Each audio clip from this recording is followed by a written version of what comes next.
Lecture du deuxième livre de Samuel.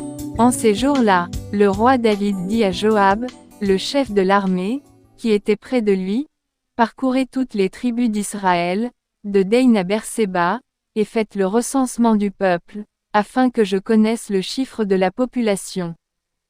Joab donna au roi les chiffres du recensement. Israël comptait 800 000 hommes capables de combattre, et Juda 500 000 hommes. Mais après cela, le cœur de David lui battit d'avoir recensé le peuple. Et il dit au Seigneur, « C'est un grand péché que j'ai commis. Maintenant, Seigneur, daigne passer sur la faute de ton serviteur. Car je me suis vraiment conduit comme un insensé. » Le lendemain matin, David se leva. Or la parole du Seigneur avait été adressée au prophète Gad. Le voyant attaché à David. Va dire à David, « Ainsi parle le Seigneur. Je vais te présenter 3 châtiments. Choisis l'un d'entre eux, et je te l'infligerai. » Gad se rendit alors chez David et lui transmit ce message. Préfères-tu qu'il y ait la famine dans ton pays pendant 7 ans? Ou bien fuir devant tes adversaires lancés à ta poursuite pendant 3 mois, ou bien la peste dans ton pays pendant 3 jours? Réfléchis donc, et vois ce que je dois répondre à celui qui m'a envoyé. David répondit au prophète Gad. Je suis dans une grande angoisse. Eh bien, tombons plutôt entre les mains du Seigneur.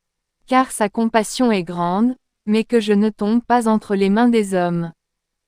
Le Seigneur envoya donc la peste en Israël dès le lendemain jusqu'à la fin des 3 jours. Depuis Dan jusqu'à Bershéba, il mourut 70 000 hommes. Mais lorsque l'ange du Seigneur étendit la main vers Jérusalem pour l'exterminer, le Seigneur renonça à ce mal, et il dit à l'ange exterminateur, « Assez, maintenant, retire ta main. » L'ange du Seigneur se trouvait alors près de l'aire à grains d'Arona le Jébuséen. David, en voyant l'ange frapper le peuple, avait dit au Seigneur, « C'est moi qui ai péché, c'est moi qui suis coupable. Mais cela, le troupeau, qu'ont-ils fait? Que ta main s'apesantisse donc sur moi et sur la maison de mon père. » Parole du Seigneur.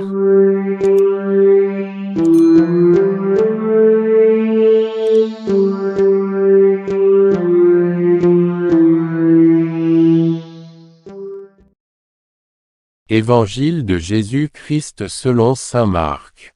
En ce temps-là, Jésus se rendit dans son lieu d'origine, et ses disciples le suivirent. Le jour du sabbat, il se mit à enseigner dans la synagogue. De nombreux auditeurs, frappés d'étonnement, disaient, « D'où cela lui vient-il?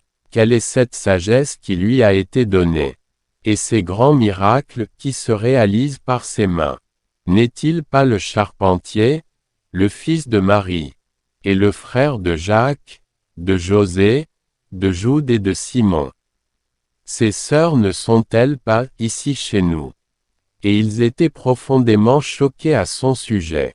Jésus leur disait, « Un prophète n'est méprisé que dans son pays, sa parenté et sa maison. » Et là il ne pouvait accomplir aucun miracle, il guérit seulement quelques malades en leur imposant les mains. Et il s'étonna de leur manque de foi. Alors Jésus parcourait les villages d'alentour en enseignant. Acclamons la parole de Dieu.